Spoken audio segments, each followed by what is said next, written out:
and he certainly had a lifetime of example to show us that this was the foundation.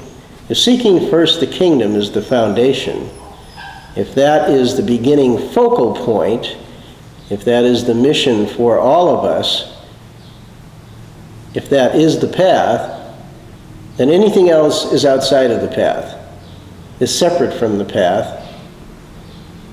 And I don't mean that it doesn't perhaps occur along the path within your life. I mean for that to be the focal point changes your life. So if the focal point is seek ye first the kingdom, then all of the rest of the things, all of the rest of the steps in life unfold from that point forward. If we take some other focal point, no matter how lofty or how clear it might be, then something else is going to unfold. It's not the same. It will be different. And some people think that they can have set a certain set of priorities for a while, and then after they attain to a certain point, they'll change the priorities to something else. All of this just adds to confusion within who and what we are. The immediate focal point always for everyone must be seek ye first the kingdom, or love the Lord thy God with thy whole heart, thy whole soul, and thy whole mind. That must always be the beginning point. From there, your life may blossom into a Christ, a Gandhi, perhaps a Shakespeare, or someone else. We don't know.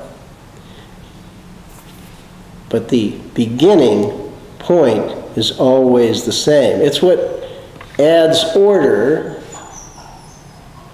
to the life. It's what adds purpose to the life. It's what adds fulfillment to the life.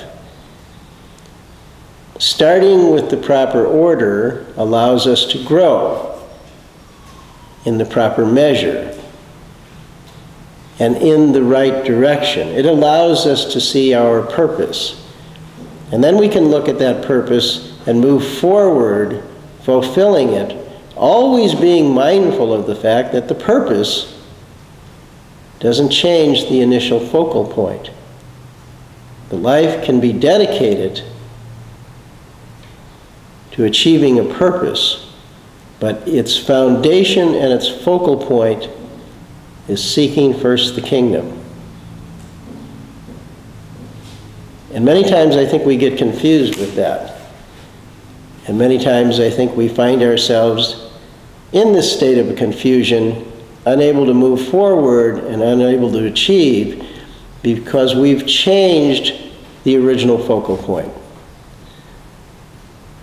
Now, one of the things about Easter, which is truly an amazing event because of the things that took place, is there's this full expression of a lifetime encapsulated in a very short period of time, 3 days, and I think the actual tally comes out to be something like 27 or 28 hours, or maybe it's 30 hours, but it takes place over 3 calendar days, but it doesn't actually take place over 72 hours. It takes place in a much shorter period of time. So it's like the evening of the first day, the second day in the tomb, and the morning of the third day there's the resurrection. So think about that, as how quickly and how capsulated that is, and the incredible understanding of that individual in time. And we must understand that what arose at that period of time was Jesus, the man, not the Christ. The Christ was always in existence. And the same with each of us, as within us is this Christ figure, this part of God that is inseparable, unchanging. And all we need to do is continually to look at that And then this man of who and what we are, whatever the name is, begins to unfold in the light of that brilliance. As we continue to keep our mentalities focused in the right spot, our growth is imminent. The trick is for us, as along the way different things happen and we allow ourselves to partake in events of the world, we don't get sidetracked by it. And if we somehow find that what it is that we are enjoying and embracing is inadequate, then we need to look at our own selves and see where we are on this thought or this idea of our focal point. Have we lost the focal point?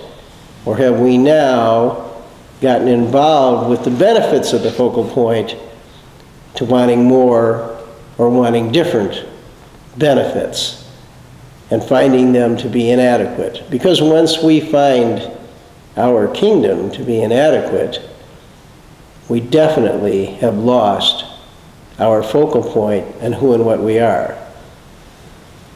Today we spent time with the concept of silence and the concept of the secret place. Silence is an extremely important part of our growth. It's there where we continue to recognize and maintain our inner purpose, our inner thoughts, our inner visions, the best aspects of ourselves. And it's through the closeness to that silence that we are able to enjoy the benefits of each day that are spread out before us. So as we, and we're not the first, obviously, to have this problem. Obviously, the disciples had that problem. They had lost their focus, lost their purpose. And when Christ reappeared, or Jesus reappeared in the physical flesh, they jumped right back on board as to where they were in the past. They hadn't really moved on. They were relieved that he was present. That was why there was the admonition to go and tarry in Jerusalem, to take the time to be in silence, to pray and to meditate, so that you could gain an understanding as to what had taken place and what was going to take place. And we know not everyone made it. We know that of the disciples, only 3 achieved, at least at that point in their lives, only 3 achieved the appropriate understanding. And one of them did not achieve it until much later in life. And that was John, who at the age of, he was over 90 at the time. So for those of us that look at our lives and sometimes think that we're stale or we're not growing, or that we've somehow lost purpose, we need to go back to the original meditative process of spending time in silence, of spending time in knowing and understanding who and what we are and what our original focus is, and allowing that to recenter us so that our purpose again becomes clear. We have Pentecost coming up, and certainly something to look forward to, but during that time we may want to spend a little extra time in silence, knowing that the point of understanding always comes, the point of power always comes, and it is through that understanding that we can go out and do things. It's difficult to do things before we've reached the point of understanding. We fall into a method of trial and error. So let us do the best that we can between now and Pentecost, contemplating, thinking about, spending time on the concept of understanding and on the concept of silence and what it means to you in your life and how it helps you going forward with your life.